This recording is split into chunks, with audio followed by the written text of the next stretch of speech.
अखंडमंडलाकारं व्याप्तं येन चराचरं तत्पदं दर्शितं येन तस्मै श्री गुरुवे नमः। अज्ञानान्धस्य लोकस्य ज्ञानाञ्जनशलाकया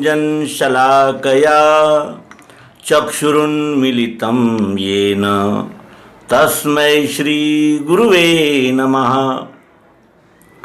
अध्यात्म विश्व विज्ञान यूट्यूब चैनल पर उपस्थित अपने सभी प्रिय मित्र, आचार्य, हमारे मार्गदर्शक, गुरुजन, हमारे टीम के सभी सदस्य, हमारे व्यूवर्स, शेयरकर्ता, सब्सक्राइबर्स और इस समय इस अंक को देखने वाले हमारे सुधी पाठक आदि सभी का हार्दिक स्वागत और समादर करते हैं।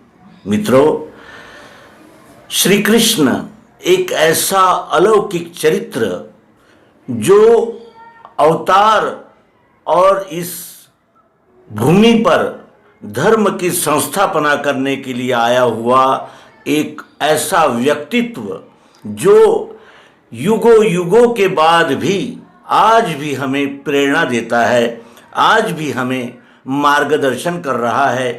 श्रीमद् भगवद गीता, ये श्री कृष्ण ने अर्जुन को किया हुआ उपदेश इतने वर्षों के बाद भी, युगानुयुग बीत जाने पर भी हम मानव जाति का मार्गदर्शन कर रहा है।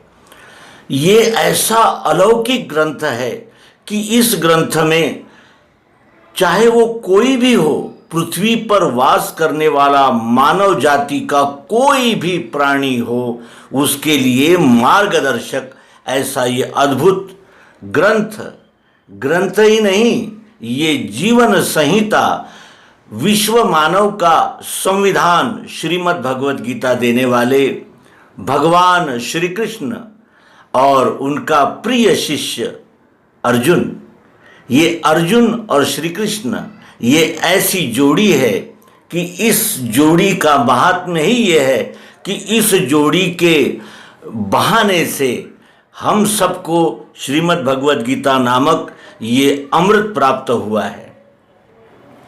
प्रश्न ये है कि भगवान श्री कृष्ण जी द्वारा भगवत वाणी प्रकट करने के लिए अर्जुन का ही चयन क्यों किया गया? अर्जुन ही वो पात्र क्यों था जो श्री कृष्ण जी के द्वारा ये श्रीमद् भगवद गीता जैसा अनमोल संदेश पृथ्वी तल पर प्रकट हुआ? इसका क्या कारण हो सकता है? आइए इस विषय में चिंतन करते हैं। एक बार एक नन्हा बालक अपने निर्धन पिता के साथ मेला देखने के लिए गया था। वो अपने पिता की उंगली पकड़े हुए था। जैसे जैसे मेले में वह बालक प्रवेश करने लगा, रंग बिरंगी वस्तुओं को देखकर उसका मन ललचाने लगा। वह अपने पिता से मनपसंद वस्तुओं की मांग करने लगा। पिता के पास अधिक पैसे नहीं थे, अतः वह कहते थे कि पहले मेला घूम लें, फिर लौटते समय हम खरीद लेंगे। भीड़ बढ़ती ही जा रही थी। अचानक मेले में एक भीड़ का रेला आया और बालक का हाथ अपने पिता के हाथ से छूट गया। बालक बापू बापू कहकर चिल्लाने लगा। अपने पिता को न देखकर और न पाकर वह रोने लगा। तभी वहां कई लोगों की नजर उस बालक पर गई। रोते बालक को चुप कराने के लिए किसी ने गुब्बारा दिया, किसी ने उसे खिलौने लाकर दिए, किसी ने मिठाई लाकर दी, लेकिन बालक कुछ भी नहीं ले रहा था। वह केवल अपने बापू की रट लगा रहा था। वह कहता था कि मुझे बापू चाहिए। जिन वस्तुओं की मांग वह अपने पिता से कर रहा था, वे सारी वस्तुएं अब उसको उपलब्ध थी, लेकिन वह नन्हा बालक बार बार क्रंदन करता हुआ केवल अपने पिता की ही मांग कर रहा था। साथ में पिता रहे तो यह सब सारा सामान ठीक है, अन्यथा व्यर्थ है। ये भाव उस छोटे से बालक को भी समझ में आ रहा था। ठीक यही दशा अर्जुन की भी थी। महाभारत युद्ध की तैयारी अपने चरम पर थी। अंतिम समय में अर्जुन और दुर्योधन दोनों भगवान श्री कृष्ण जी के पास सहायता मांगने पहुंचे थे। भगवान श्री कृष्ण ने कहा कि एक ओर तो मेरी एक अक्षौहिणी नारायणी सेना है और दूसरी ओर नियत्था मैं हूं। इन दोनों में से किसी एक को तुम लोगों को चुनना है। अर्जुन की बारी पहले आई, क्योंकि अर्जुन को भगवान श्री कृष्ण जी ने पहले देखा था। इसका कारण यह था कि वह भगवान श्री कृष्ण जी के चरण के पास खड़ा था, पांव के पास खड़ा था। अर्जुन ने उस नन्हे बालक की भांति पदार्थ नहीं, परमेश्वर श्री कृष्ण को ही मांगा।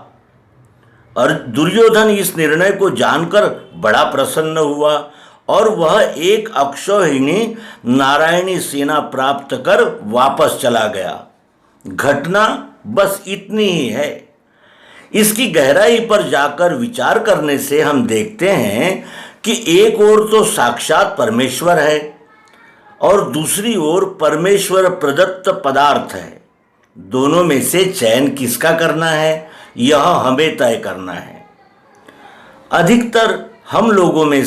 अधिकतर लोग परमात्मा को नहीं चाहते, परमात्मा से चाहते। दुर्योधन ने प्रभु से चाहा, अर्जुन ने प्रभु को चाहा। केवल से और को का ही अंतर है, पर यह अंतर बहुत गहरा है। ये घटना प्रभु के प्रति अर्जुन की तड़प को दर्शाती है और दुर्योधन की वस्तु के प्रति ललक को प्रदर्शित करती है। हमें तो केवल ये दिखाई देता है कि अर्जुन ने अपने रथ की बागडोर सारथी श्री कृष्ण को सौंप दी थी, लेकिन वास्तव में अर्जुन ने अपने संपूर्ण जीवन की बागडोर परमात्मा के हाथों में सौंप दी थी। यही कारण है कि धर्म धुरंधर भीष्म, धर्म प्राण संजय, धर्मात्मा विदुर, धर्मराज युधिष्ठिर, धर्मज्ञाता द्रोणाचार्य, धर्म प्रवीण कृपाचार्य और धर्मशिला द्रौपदी के रहते हुए भी भगवान ने भगवत गीता के प्राकट्य हेतु अर्जुन का ही चयन किया था। अर्जुन पूर्ण शरणागत था। अब हमें यह तय करना है कि हम दुर्योधन की भांति प्रभु से मांगे या अर्जुन की भांति प्रभु को ही मांगे। हम सभी ने इसे मनोयोग पूर्वक समझा और इस हेतु हम भी ये विचार करें कि ये संसार में पत्नी, पुत्र, धन, यश, मान, सम्मान ऐसी अनेकों बातें हैं जो हम सतत मांगते ही रहते हैं। एक प्राप्त होते ही दूसरी की मांग आ जाती है। हमारी मनोकामनाएं, हमारी वासनाएं सतत बढ़ती ही रहती है। हमें कभी समाधान होता ही नहीं। क्यों? क्योंकि हमें संतोष नहीं है। संतोष क्यों नहीं है? क्योंकि हम परमात्मा से अधिक इन वस्तुओं का महत्व मानते हैं, इन वस्तुओं को महत्व देते हैं, परमात्मा को महत्व नहीं देते। यदि हम परमात्मा को महत्व देते तो हम ईश्वर क्या है, कहाँ है, कैसे है, ईश्वर को जानने की युक्ति क्या है, मुक्ति कैसे होती है, ये बार बार आवागमन का चक्र कैसे चलता है, हम जीव बनकर चार खानियों की असंख्य योनियों में भटकते हुए आज मानव शरीर प्राप्त कर रहे हैं। क्या हमें अन्य योनियों में भोग नहीं मिले? क्या अन्य योनियों में अन्न नहीं मिला? सब कुछ मिला, लेकिन बुद्धि नहीं मिली थी। अब हमें नर जन्म में बुद्धि मिली है, लेकिन क्या हमने कभी उस बुद्धि का महत्व जाना है? हम तो आज भी अपने आप को शरीर ही मानते हैं और जब तक हम अपने आप को शरीर मानते हैं तब तक इंद्रिय सुख और भौतिक सुख संतोष की चीज़ें ही हमें अच्छी लगती है। लेकिन इससे उठकर हम कभी ये सोचते ही नहीं कि हम एक पूर्ण परिष्कृत इस विश्व का सर्वाधिक विकसित शरीर लेकर, बुद्धि लेकर आया हुआ हम मानव है। हम मानव है ये कभी हम सोचते ही नहीं।